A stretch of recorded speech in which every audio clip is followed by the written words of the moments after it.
prime thing is you have to win. Ill intent, violence, physicality, pain. Enough is enough.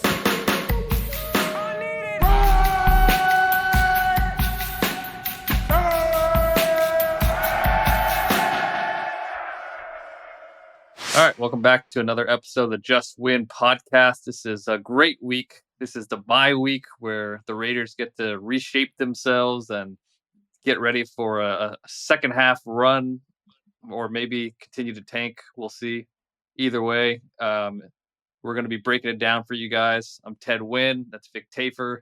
That's Tashan Reed. And what has become kind of like a Raiders tradition every year, the Raiders have reshaped their staff. They fired offensive coordinator Luke Getsy, quarterback coach Rich Scangarello, offensive line coach James Craig. They promoted offensive coordinator Scott Turner, interim coach Joe Philbin, and hired senior advisor Norv Turner. How do we feel about those moves? Huge moves. Got to change everything. Huge. Norv Turner back in the building, joining Joe Philbin and Marvin Lewis and Tom Coughlin as an advisor. So you got four former head coaches to help figure this thing out. Yeah, I mean, we talked about it last podcast. I felt like Luke Getsy, his time was running short.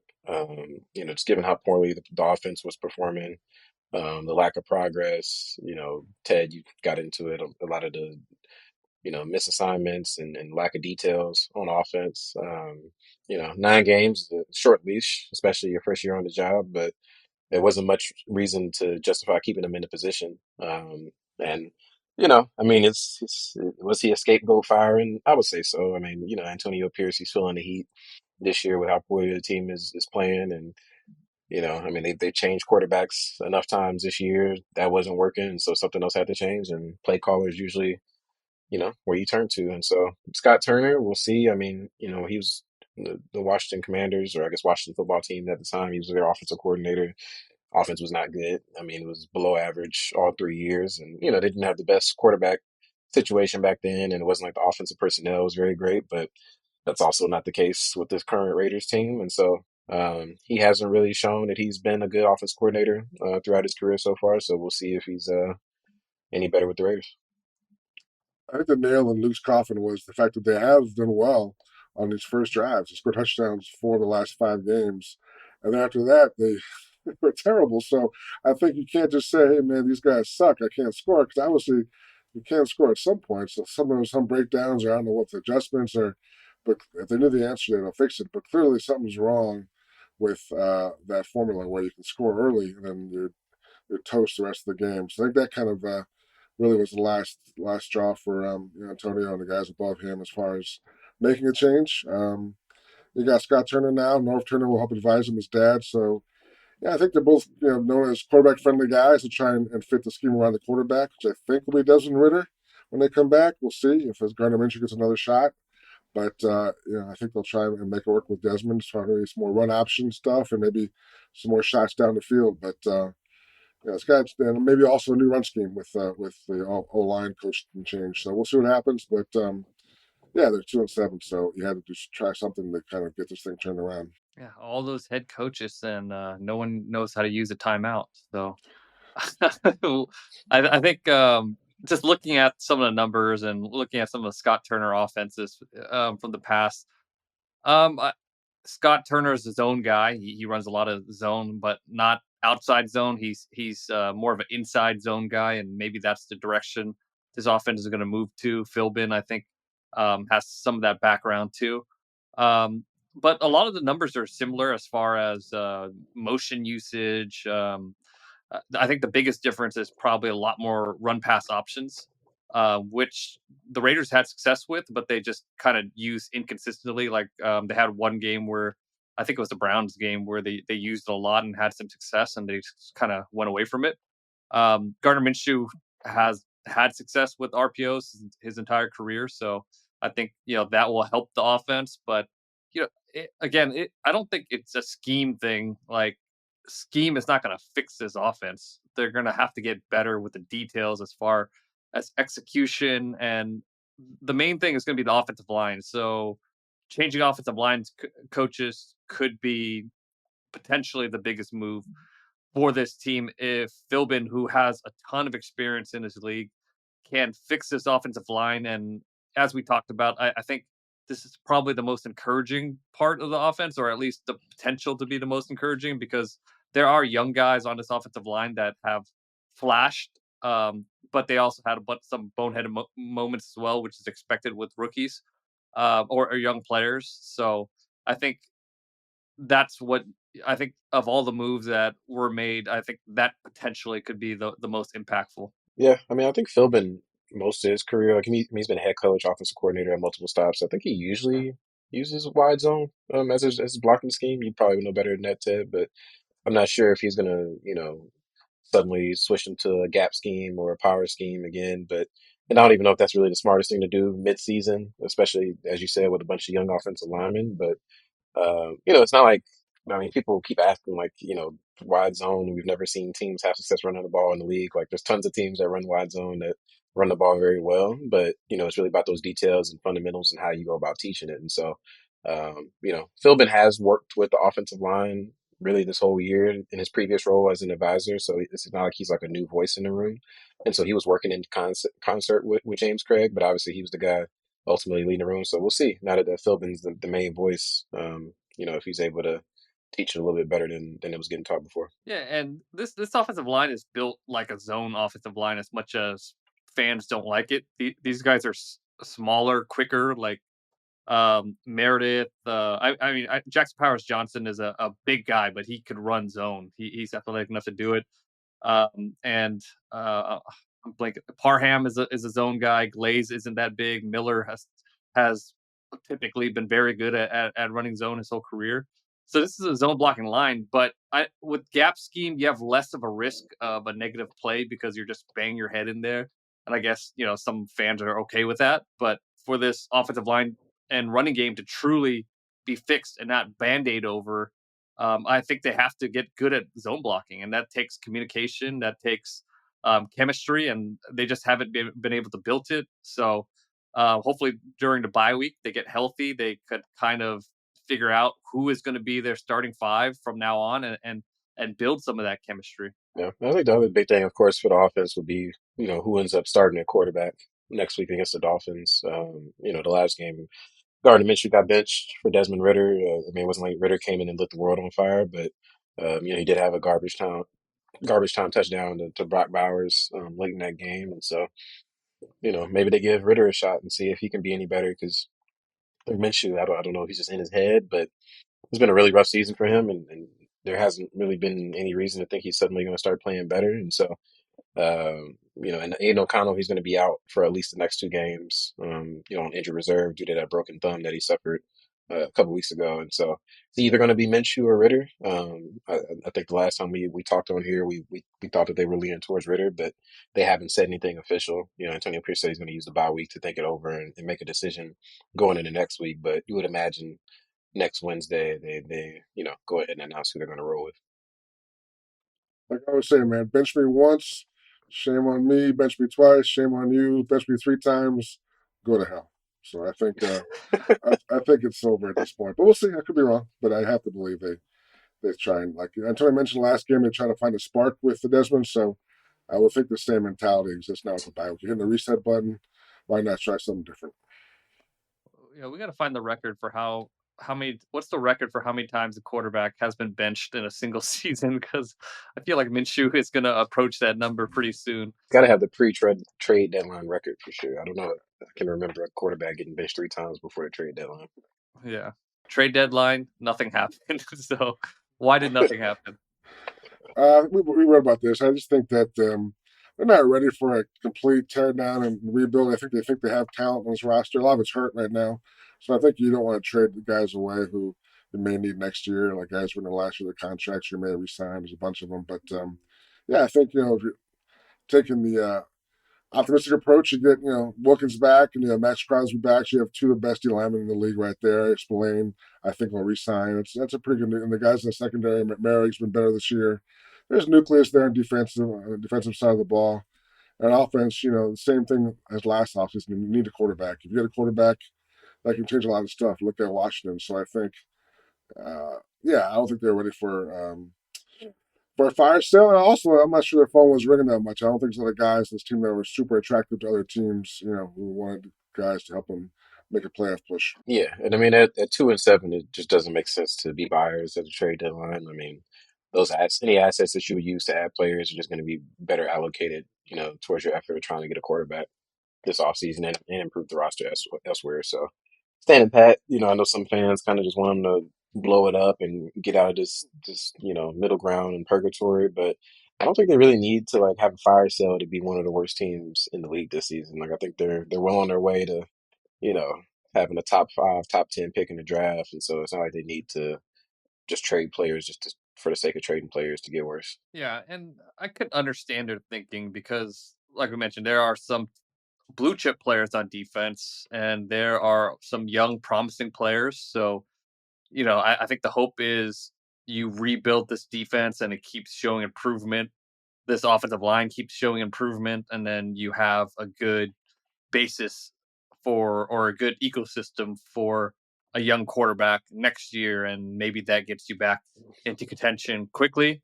Um, and right now, like you guys mentioned, if they have a fire sale, they're not going to get a ton of value for the guys they do sell. So we'll see what happens. But let's get into each position group, talk about how we're going to grade them and how we're going to break them down because, yeah, I mean, do they really have a chance to reload or, do you guys think, maybe a rebuild is necessary? Yeah, I mean, we can break it down by group, just kind of give our thoughts and a quick grade. And I'll start off with the quarterback spot.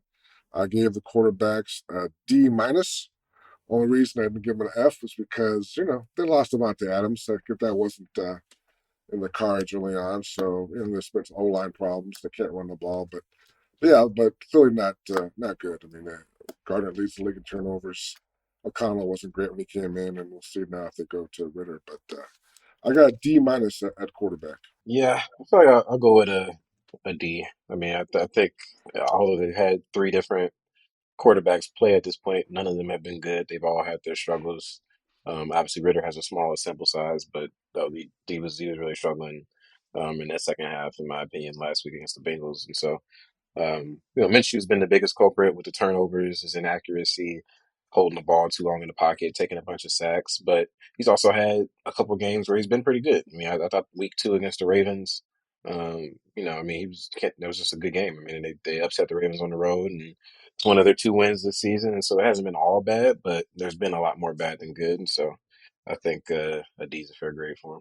I have to resist not giving him an F, but I'll give him a D. I mean, you have a coach that preaches turnover, turnover, turnovers, and then you're leading the league in turnovers. It's kind of rough. So, I think we'll see what they have in Desmond Ritter. We'll see if Aiden O'Connell could jolt this team when he comes back, but it's looking rough. Doesn't look like the quarterback of the future is on this roster. If they do move on to Desmond Ritter, the offense is going to look a lot different with a lot of option plays and that sort of deal. And Ritter is a very aggressive quarterback. We saw a lot of those really aggressive throws that could have been turnovers, honestly, against the Bengals. So I'll be curious if he could avoid turnovers. I think he'll get yanked pretty quickly by Antonio Pierce if he turns the ball over at the rate he has during his career. So D's all around for the quarterback group for us. Vic said D minus. So let's move on to running backs. This one I was optimistic and positive. I gave him a D plus. Wow. I think Madison's had a couple of nice moments. Had that one strong start.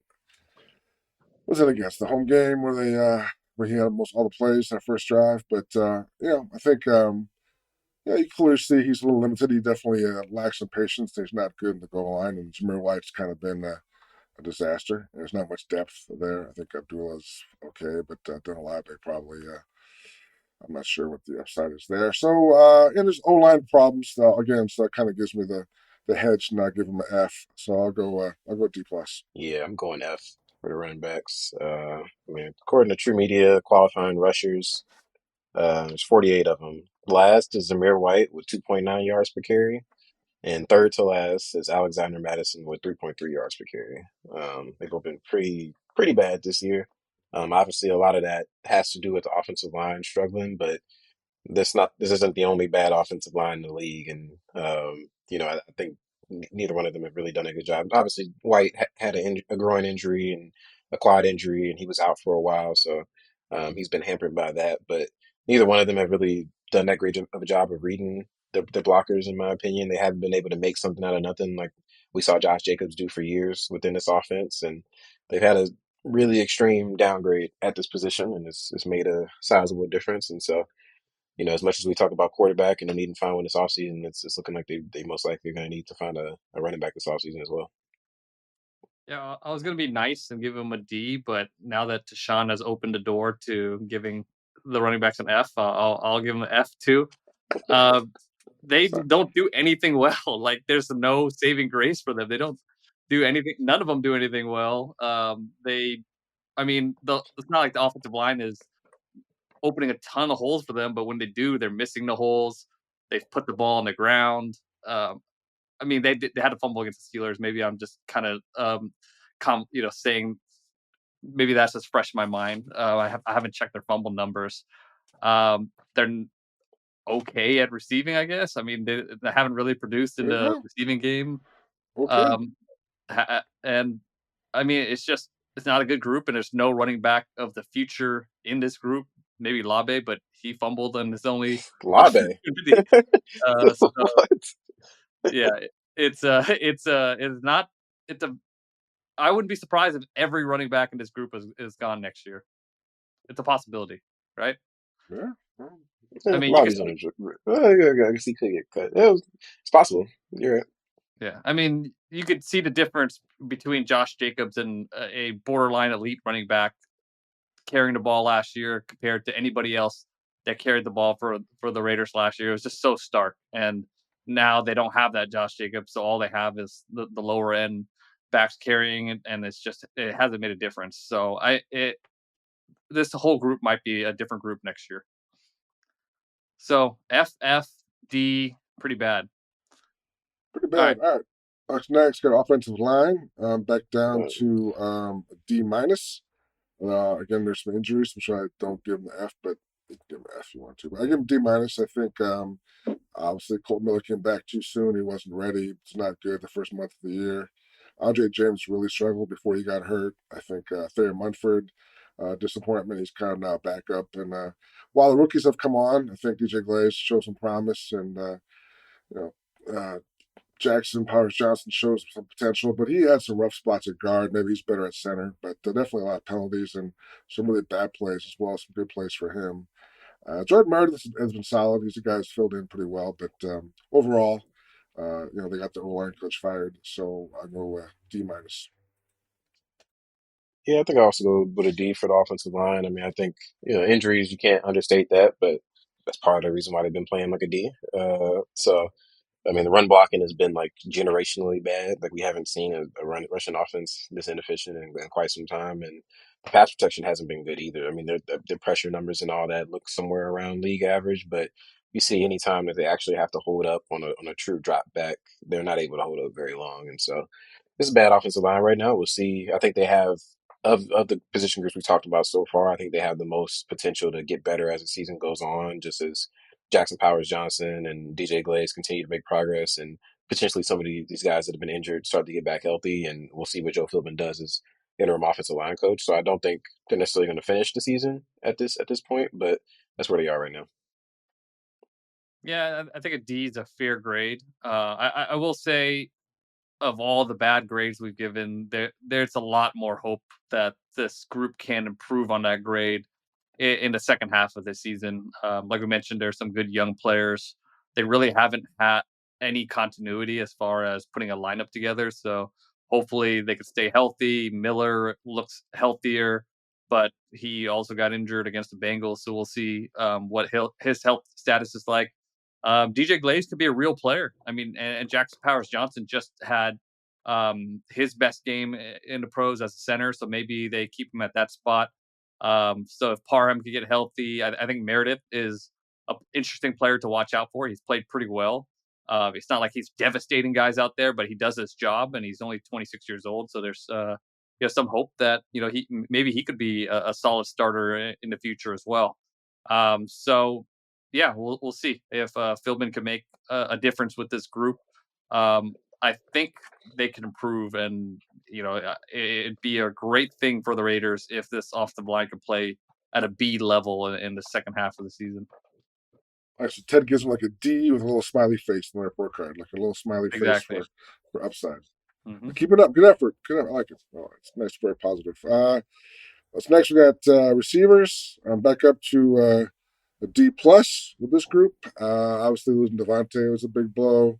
Jacoby Myers was hurt for a little while. He was sorely missed. And I guess my bigger problem here is just maybe the roster construction, because the depth is pretty bad. It was clearly when they were without both those guys, they had nothing. So I think Trey Tucker is an interesting prospect, but probably not ready right now for a bigger role. DJ Turner. I mean, I'm not sure why they signed Jalen Guyton. He can't make the roster. Christian Wilkerson, the guy who's been in a bubble but clearly can't break through. So there's not much there on this roster besides the top two spots. So I'll give him a D plus. Yeah, I'll give him a C. I mean, I think Jacoby Myers, he's missed a couple of games, but he's been pretty productive. Has, what is it, 430 receiving yards. And Trey Tucker, he hasn't made that year two leap, but I think he's been solid. And obviously, Devontae Adams no longer with the team, but early in the season, I think he was, Devontae Adams those first three games. And so I think it's a C. Like you said, the depth just really isn't there for this group, but obviously they weren't anticipating. I don't think they were. They probably thought there was a chance that they could lose Devontae, but probably not that quickly in the season. And so some guys got thrust into bigger roles sooner than expected. But all things considered, with as bad as the quarterback play has been, the lack of a run game, the shitty blocking from the offensive line, it's kind of hard for me to put too much on the receivers. So I think I put the receivers at C. Yeah, I'll say C minus. I think there's been opportunities that has been left on the field because of bad quarterback play or just not enough time. Um, but yeah, there's not a ton of talent after Devontae left. I mean, it's kind of natural when you lose your number one and all of a sudden everybody has to go up in the pecking order. It makes things tough. And Trey Tucker, I think we were expecting a little bit more out of him in year two, but he just hasn't been able to consistently make plays. Maybe Ritter, who's a better deep ball thrower than Gardner, could unlock him a little bit. I know when I talked to Norv Turner last year at one of the Raiders practices when he was just around, kind of just hanging around, he was very high on Trey Tucker, so maybe he gets a little bit of a boost. And Scott Turner likes to move players around. He had Curtis Samuel moving around a ton, playing him in the backfield. So maybe we'll see a little bit more creative usage of Trey Tucker, and maybe he can kind of get unlocked with the new offensive coordinator. Next, we got tight ends. This is by far my best grade. I gave the tight ends a B minus. Brock Bowers has been great. I mean, his blocking has not been great at all times. He's been pretty solid for the most part, but obviously the catching skills, getting open after the catch yards, just kind of now he's clearly the main target.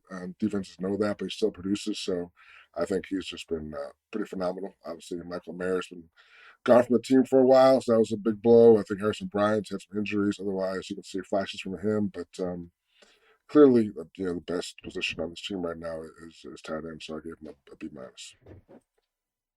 Yeah, I mean, I give him an A. I thought Brock Bowers, has 580 receiving yards right now. He's 10th in the NFL, leads all tight ends. As you mentioned, he's not really offering much as a blocker, but we didn't really expect him to. This position group hasn't had, that 12 personnel utilization hasn't been what we expected, given, Michael Mayer's been away from the team for a few weeks now due to personal reasons. But even without him, Brock Bowers has been pretty sensational, especially for a rookie. He's arguably, a top two, top three tight end already. And so, yeah, I think that I can give him A. Yeah, I agree. I think I would give them an A minus just because Brock Bowers has just blown away expectations. He's on pace to break the rookie record for receptions, and I actually think he's been pretty good as a blocker, like surprisingly good.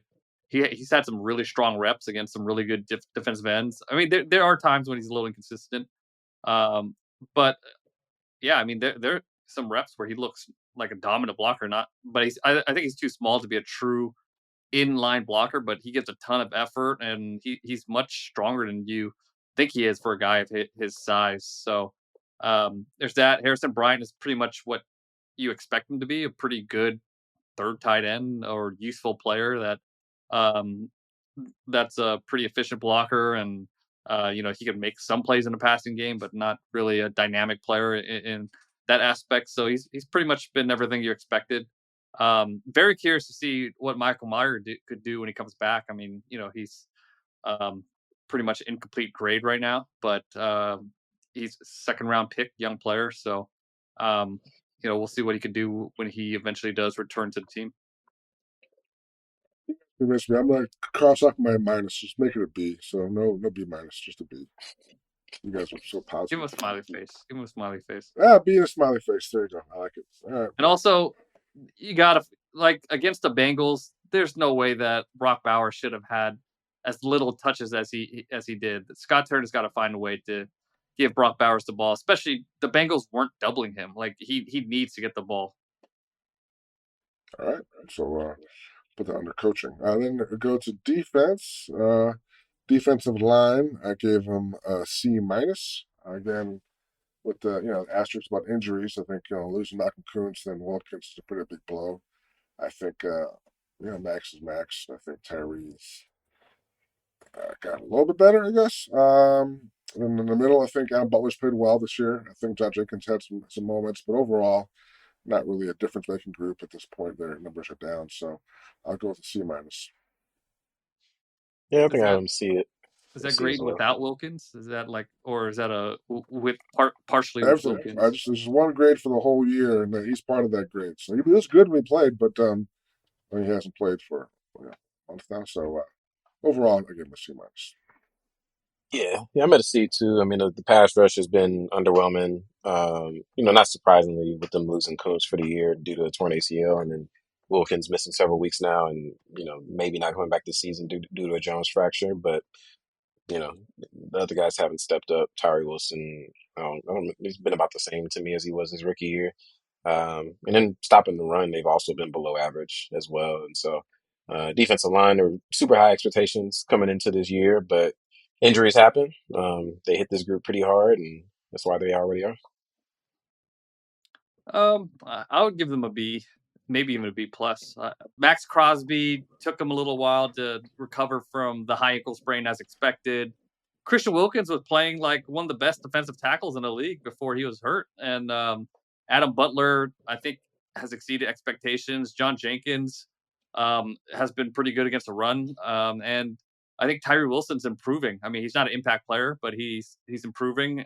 He's shown a lot of flashes. Thought he had his best game against the Chiefs, made some plays against the Bengals. I think there's other issues with the defense besides the defensive line, and they've just kind of worn the defense kind of has played well for 3/4 of the game, and then they just kind of let they just get tired at the end of trying to carry the weight for the offense, and I think that kind of skews the numbers a little bit. But to me, the defensive line is the best part of the team.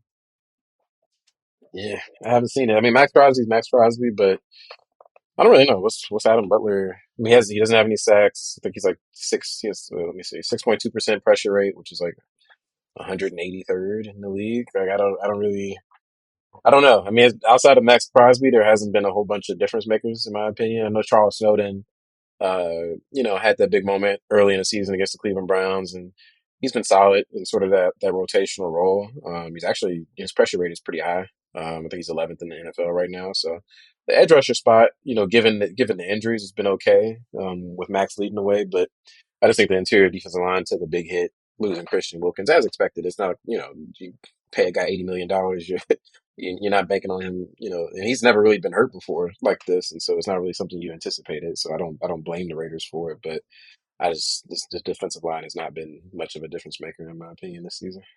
Even with Wilkins, that couldn't stop the run. I remember we talked about it in the preseason where I was like, oh, I'm not worried about it. It'll all sort itself out. But I should have been. There were clear signs in the preseason that couldn't stop the run. And those That's been the case even with Christian and without him. So I think you can't be a good defensive line if you can't stop the run, and they haven't been able to do that all year long, even with the injuries or without the injuries. So, but I like your grading style, man. Wish you were my teacher back in school, man. B plus for 2 and 7. It's pretty good.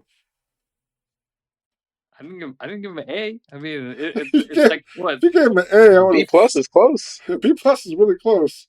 Hey, But tight end, and defensive line are the only groups that will probably get a good grade, and that kind of makes sense. I mean, you got all a right, bunch of that's fine, Fs, man. and I like it. I got another position group in mind, but we'll get to it. All right, we'll get to it. Nice tease. All right, but so next we got the linebackers.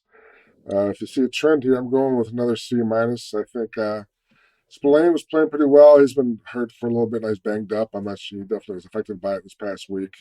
And also, he had too much on his plate when Diablo was hurt, so he wasn't as good then. But I think he's definitely one of the better linebackers. He's worked hard to become better in pass defense, and he's a good run guy. So he's kind of the heart of that unit. And Diablo's been up and down, been hurt. The backups, I think, don't add much. Masterson doesn't add much, and a lot of hype from Antonio about Eichenberg, but clearly he's not ready right now to make a difference. So maybe in the future. But I think that's everybody. So C minus for me. Yeah, I was gonna say I have the linebacker group at a C as well. I mean, Robert Spillane's been pretty solid this year. I think he's top five in the NFL in tackles right now, and he hasn't been as good in pass coverage, I don't think, as he was last season. Part of that maybe is due to injuries, but he also just has slipped a little bit. But I think Devon Diablo has had his moments, but he hasn't been consistent or healthy enough to constantly make that impact. So I think a C is fair for the linebackers. yes, C sounds fair. Spillane started the season very well, and then, as you mentioned, a little too much on his plate with Diablo out, and kind of slipped. Um, Last game he played against the Bengals was a tough one, but I think he just was not healthy or close to it. And Diablo, when he comes back, he's had some moments, had his flashes, but he might just be one of those players that could look like an elite linebacker one game and just kind of be phased out the next game for his whole career. But yeah, C sounds fair. Yeah, Diablo's got elite athletic ability. I think everything else is the question mark. And he shows flashes at times, but a lot of times he's invisible. So I think it's about time now in his process where he should probably be better than that. But and again, there's injuries around him, and maybe he's trying to cover up for other people. But yeah, I don't think he's taken the next step, which you hoped he would by now. Oh, the cornerbacks. Well, I think that my C minus is overall grade. I think cornerbacks. I'll go the same grade, C minus. I think Jack Jones kind of teased us in the preseason. He's fine, but he's not really a number one cornerback. I think Jordan Bennett has definitely overachieved. He's been pretty good. And who are the backups there? Nate Hobbs has been okay, nothing great. He's in the slot. Not really any difference makers in the bunch, so I guess C minus. I feel a little bit better about the cornerback group. I give him a B. I think Ja'Cory Bennett's been really good. I mean, he doesn't have the interceptions, but it's all of his pass coverage metrics, whether it's yards per target, passer rating, completion percentage, all that stuff is like top 20 in the league right now amongst all players, not just cornerbacks. And he's been really good on third downs, coming up with those pass deflections. I think he's like tied for 11th with Jack Jones, ironically, for pass deflections. As you mentioned, Jack Jones hasn't had the type of season that we were anticipated, but it's not like he hasn't been a number one cornerback, but I think he's been a solid number two cornerback with Ja'Cory taking over as number one. And I think Nate Hobbs is it's pretty good. I mean, for a slot corner, I think he's one of the better slot corners in the league. And so this isn't a group that produces a lot of turnovers. I think that's their biggest downside. I know Jack Jones had a pick six against the Bengals, but him and Nate Hobbs are the only two interceptions that the cornerback group has so far this season. I'm pretty sure, and that's not enough to make a difference when it comes to turnovers. And so that's the one thing that they're missing. But I think just down to down coverage, especially considering the pass rush hasn't been very good this year. I think I give the cornerback group a B. Yeah, I agree with the B. I think Ja'Cory Bennett's development is one of the more positive stories for this team, and it just seems like he's getting better every week. I mean, he played against Jamar Chase, had some really good snaps against him. Um, Jamar Chase is one of the hardest guys to tackle one on one. He almost always breaks the first tackle, and Bennett had a couple one on one tackles with him. He had a pass deflection against Jamar Chase, and Jamar Chase is a top three receiver in this league. Yeah, I'm curious to see how much he continues to develop. Jack Jones, he's been a disappointment. He has some pass deflections. He had the pick six, but he does get he does get receivers do produce against him, and his tackling has been pretty atrocious. Again, I feel bad because he does try to tackle. Like you see him, get in there with some attitude, but just sometimes he's just too small. His technique is bad, and he gets ran over. Nate Hobbs, when he's healthy, one of the best slot corners, extremely physical, good against the run. Not as good when he's on the outside, and when the Raiders are in base, they play him outside, and he's just not that good outside. I think with at this point, it's probably better just to leave Ja'Cory Bennett out there, the way he's playing. I think B's a fair grade for the corners. Get off my minus and just give him a C then. Let me give him a C and a happy face because you guys have good points. So, safeties, I got a C plus. I think Marcus Epps was a big loss. I think Trayvon Merrick's been really good the last few weeks, playing more in the box. I would argue still not a difference maker, probably in pass defense, but he's okay. Palomino, I think he's been okay for a guy who's filled in. I would say again nothing that really gets me excited about him or his future, but he's fine. But yeah, C plus for the safeties. Yeah, I'll go C for the safeties. I agree that I think Merrick's been better since he's been in the box, just in terms of like being involved with the run game. But his pass coverage really hasn't been very good this season. Marcus Epps has been a big loss. He wasn't playing well either before he got hurt, honestly. But losing him to a torn ACL, I think Isaiah Pulamalu is a downgrade at this point in his career, and he hasn't made too many plays, and so it's been solid. Nothing spectacular, not bad, but just kind of run of the middle for the safeties. Yeah, I think Marcus Epps was bad when when he was healthy. Um, he's supposed to be kind of like a run stuffing safety, but he just did not tackle very well when he was healthy. But I get that he's a leader, he helps communication and all that. Um, Palomau at least flashes and he does make plays. Like I thought he was very good against the Browns. He kind of faded away. They're playing him deep a lot more because they're playing Morig up in the box, and Morig, like you guys mentioned, has been a playmaker when he's been in the box. But it's kind of tough to make plays when you're playing purely free safety. But he did make a few plays, I thought, against the Bengals. So I'm still excited to see how he continues to develop as a young player with some traits. Um, so I think a C is a fair grade. I think you want to see more plays being made from the safety position, but I like Morig up in the box, and just want to see how Palomau continues to develop. Well, I actually had the highest grade there. I gave him a C plus. The first time I was a high grade in this panel. Usually, you guys are. Oh, you got the running backs. You gave the running backs a D. You gave them an F. That's true. All Bad right, my memory. bad. So All yeah, right, there were all right, two moments of sunshine from me. all right. We'll do the coach next, the head coach. It was special teams, It was Special special teams. teams. I didn't think about that one. Special teams. I'll give them a B. I think AJ Cole and Dale Carlson, two of the very best in the league. So I give them B plus. I think there's not much of a difference makers on the return game. They never have had one in a while, but so yeah, B plus. I think I give them a C. I think Dan Carlson and AJ Cole have been good, but when it comes to the overall special teams play, it has been lacking a little bit. Field position wise, they're last in average starting field position for the defense. I think part of that is how bad the offense has been, but they haven't really been winning the field position or the field position battle on that side of the ball. And then their offensive starting field position is 21st. So they've been kind of working behind the eight ball, and this offense needs as much help as it can get when it comes to starting field position. And so they haven't gotten a whole bunch from the kick return game or the punt return game, and their coverage teams haven't been that good either. So I think I give them a C. I give him a B minus. The specialists are two of the top guys in the league. But like you mentioned, starting field position for both sides just hasn't been good.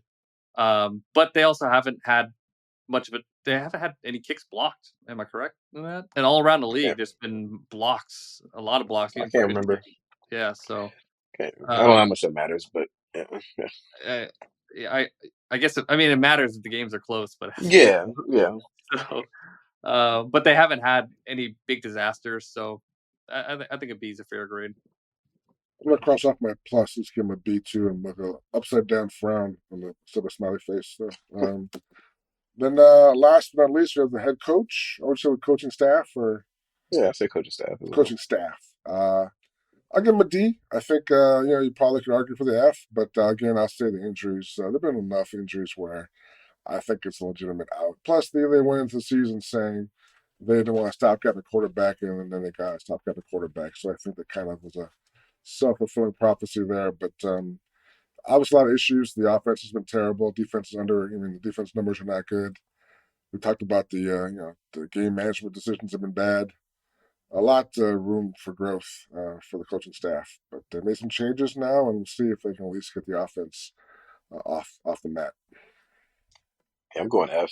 I think anytime you have a coordinator get fired 9 games into the season, things are going pretty rough, and the defense hasn't been good either. Even though Patrick Graham is not in jeopardy, and we've talked about it, ad nauseum at this point. But Antonio Pierce's decision making has been really poor this season, and just game management in general, not just decision making. And sort of expected with him being a first year coach and being a young coach in general, not having a ton of experience. But I think given that he had that 9 game run as interim last year, people were expecting him to be a little bit better in those areas, particularly having all these advisors and whatnot, and having the largest coaching staff in the league. And it's been rough, really, in every area. And I think, I don't think this was ever going to be a good team this season because of the personnel issues and the injuries and things of that nature. But they probably should have won 3 or 4 games before the bye instead of 2, just off of coaching decisions alone and game management.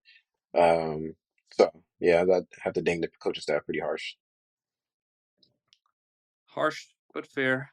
I'll give him a D minus. D minus. Yeah, I think Is there defense. F? Is there F? You might as well come over to the No. dark side. Give him an F, Is man. there F plus? There's no F plus, right? A lot of things are always I F think it's plus. just F. I don't think so. I've never heard of the I think F it's F. plus. That's why I'm going to D minus. Why isn't there an F plus? That makes no sense. If there's a D plus and a C plus, why isn't there an F plus? Because you fail, you fail. Yeah. There's no successful fail. Interesting. All right. Yeah, I think Patrick Graham is doing what he can with a defense that's pretty beat up without an elite player in the secondary, and maybe you could argue Spillane is just because there's not a lot of good inside linebackers right now, maybe borderline elite, but he's not working with a lot, and the defense has looked good in the beginning of games and just kind of let up. So I think he's doing the best he can. I think that's the only saving grace for this coaching staff. And Antonio Pierce is a CEO coach, game management F. If you're a CEO head coach, you better be able to identify and hire good coaching talent. I know Kingsbury was his guy, but I mean, yeah, Kingsbury was his guy just because I don't know. I think there's a bit of that college thing going on, but Chip Kelly was also another one of his candidates. I don't know if Chip Kelly would have worked out very well, and then they fell on Luke Getsy, who is fired right now. So, and they fired 3 members of their offensive coaching staff, so it's F in that area as well. And as far as the team playing hard, I mean, I guess they play hard for the most part, but then you have games where they make business decisions as well. So that's not great. And as you mentioned, like coaching decisions could be attributed to losing them a couple games. And anytime you have that, that's not what you want. So yeah, D minus for me.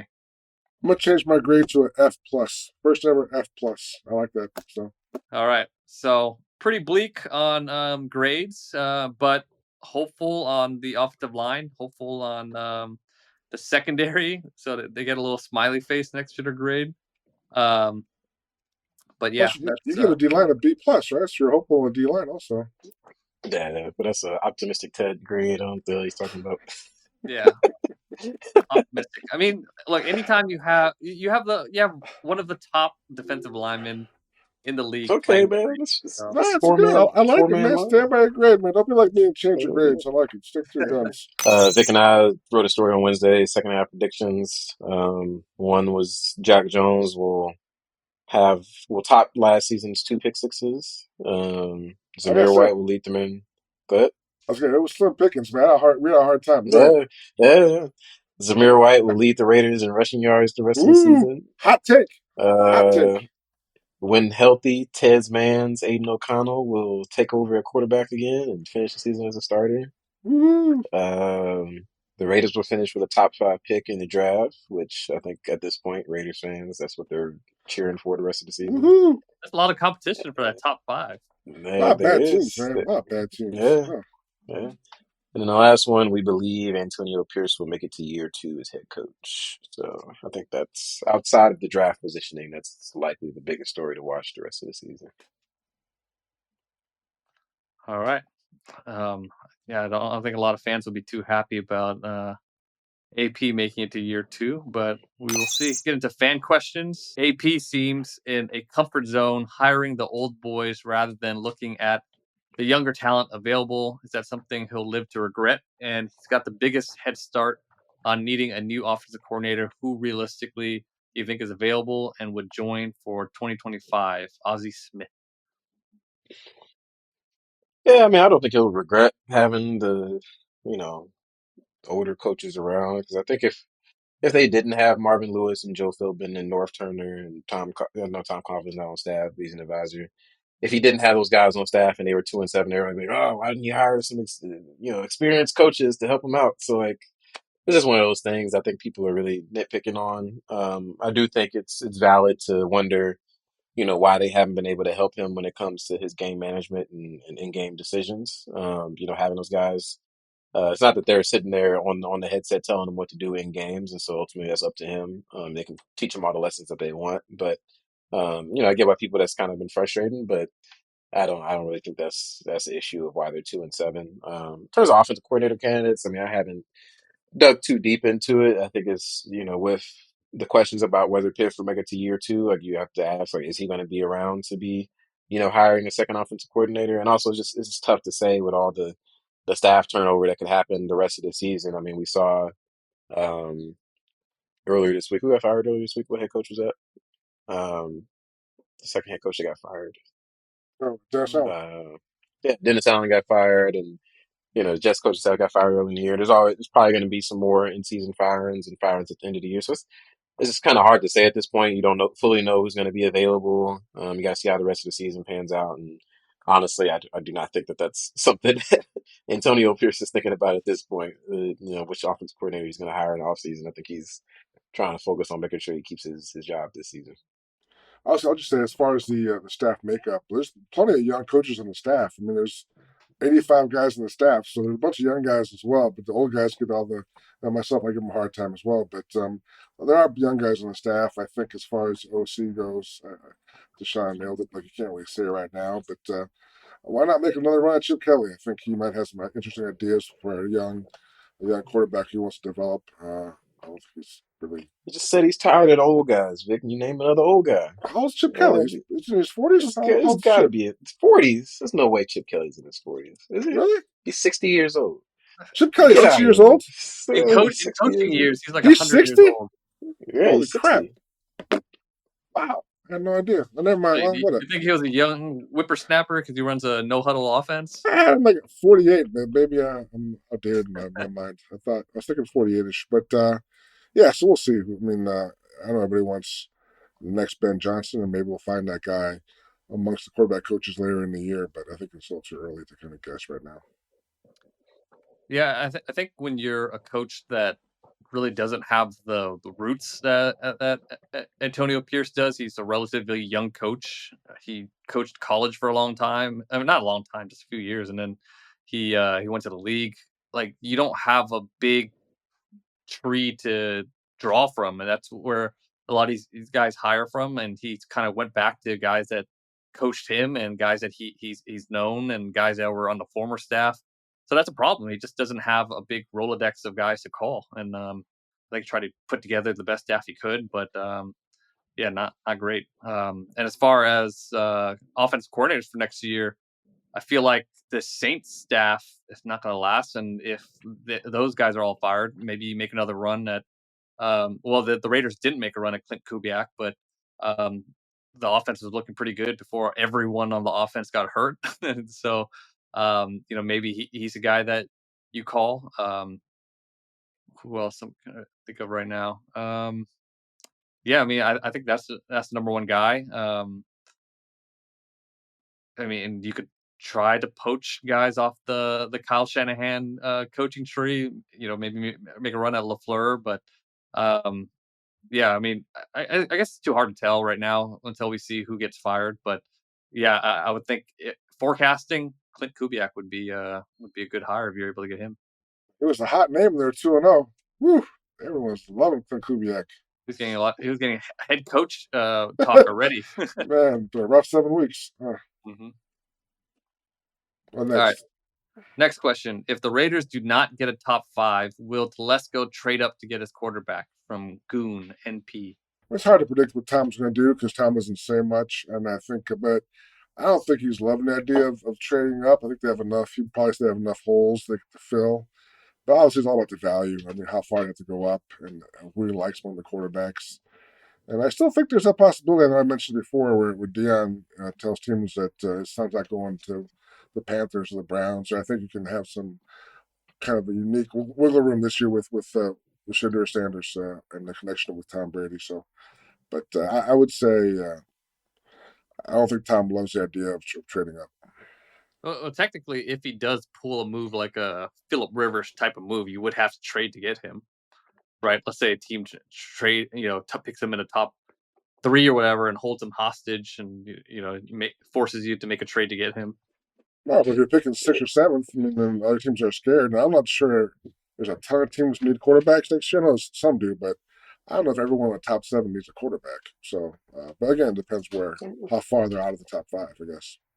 Yeah, it's so tricky to say with the draft order. It's kind of hard to predict that. But just in this scenario that the Raiders aren't in the top five, which I think at this point, like a lot of people are starting to consider Shadur Sanders a top five caliber quarterback, and I think he'll probably end up there at the end of the draft cycle. I don't. It's hard for me to, unless you think there's another quarterback you can get outside of the top five that can be your guy, whether it's a Cam Ward or whoever else joins the mix at that point. You get, but I just don't know. I don't think they can come out of this draft without taking a quarterback. Just given the free agent market, it is really right now the best quarterback that's about to hit the market is Sam Darnold, and if he keeps playing well and the Vikings keep winning, like why would they let him walk? I mean, they'd probably re-sign him, and so what are you gonna do?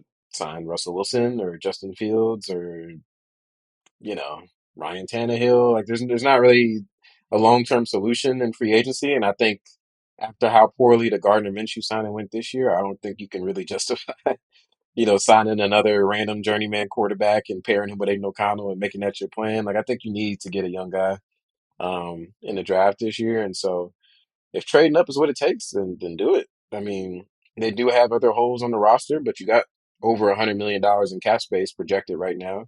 Use some of that money to fill some of those holes. And, I mean, you don't have to trade every single pick to move up. I don't know if there's like I don't think Shooter Sanders is like a CJ Stroud, Trevor Lawrence type of prospect where you got to trade 4 first round picks to go get him. But especially because I don't think they're going to be like at pick number 15 or something. I think they're most likely going to have a top 10 pick, so it's not like they have to go super far to move up. Like they did last year when they were at 13. So I think you can still swing a trade for a quarterback and fill some holes elsewhere throughout the draft and free agency. So that's not really a valid excuse for me unless they just evaluate all these guys and they just don't think any of them are quality quarterbacks, which I guess, you could have that takeaway after studying guys, but I feel like there's got to be at least one that you like.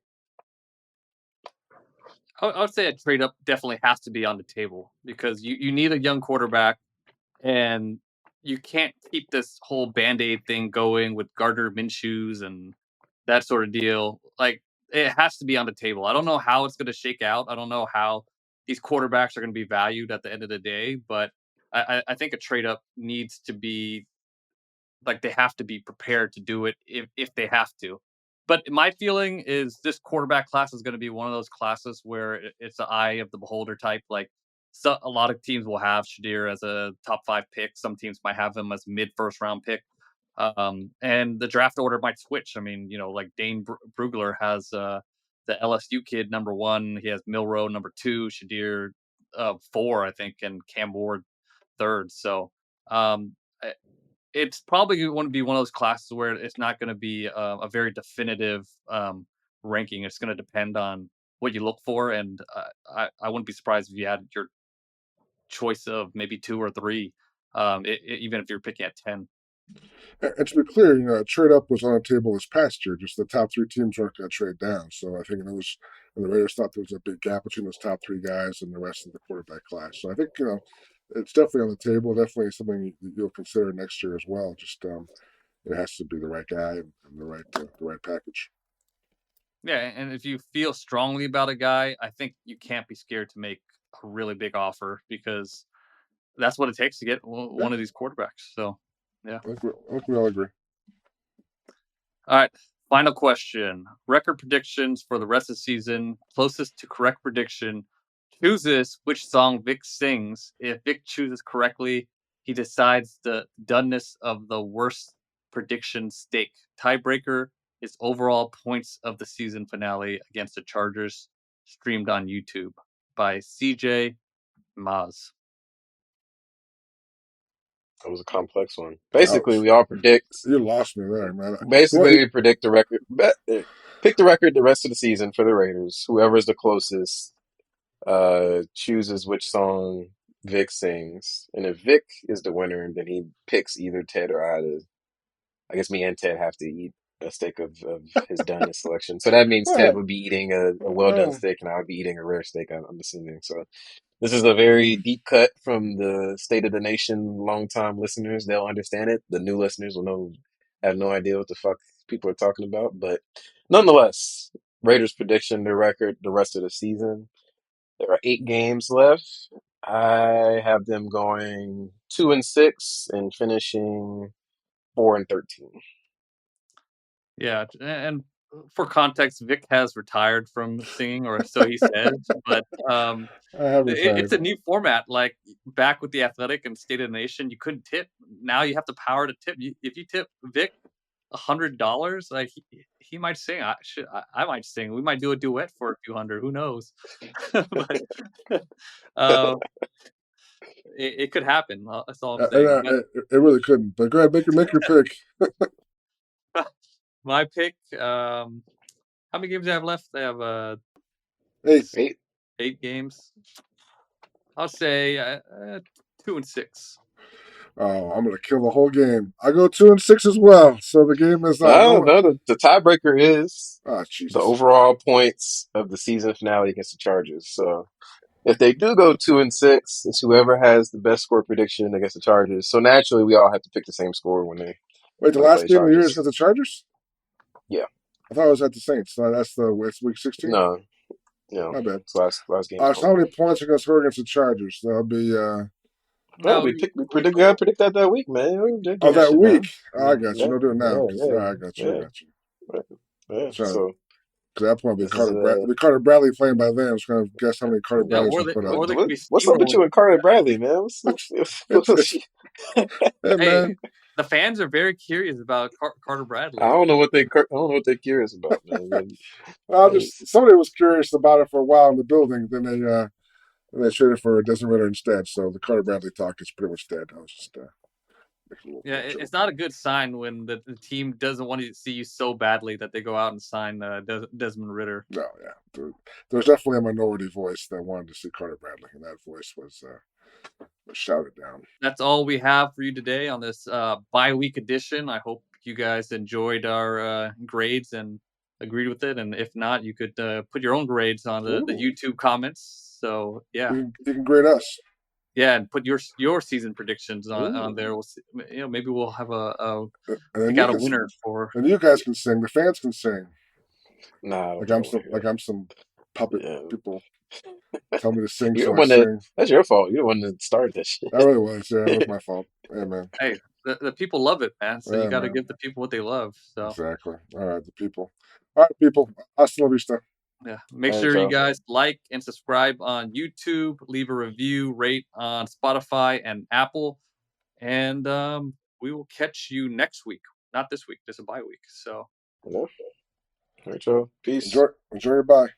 All right, guys.